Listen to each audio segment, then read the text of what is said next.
ما نسمع عليك الايد دي بتاعتك الشام والقصب دي بتوعتها. انتوا حاسديننا على حته الارض، حاسديني، وانت الحاجه اللي جايبها لابوك باصص عينك فيه، واي واحد يجيب حاجه من الخارج ما تتجلد عليني، ما تتجلد. طيب كل اللي يجيب حاجه من الخارج يقول ما تدهش البيوم. يعني انت معك 3 مسكترين باصين اللي في الخارج اللي معي يجيب ديتي باصص على الغلبان اللي جياني.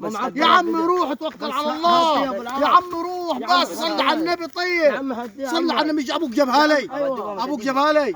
وانت دلوقتي ايه صفتك في الموضوع دي؟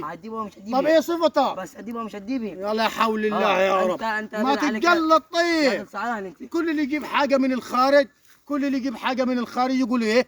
ما تدهش العم بيومي، ده معاه ارض. مين اللي قال لكم معاي ارضه؟ مين اللي قال لكم معاي؟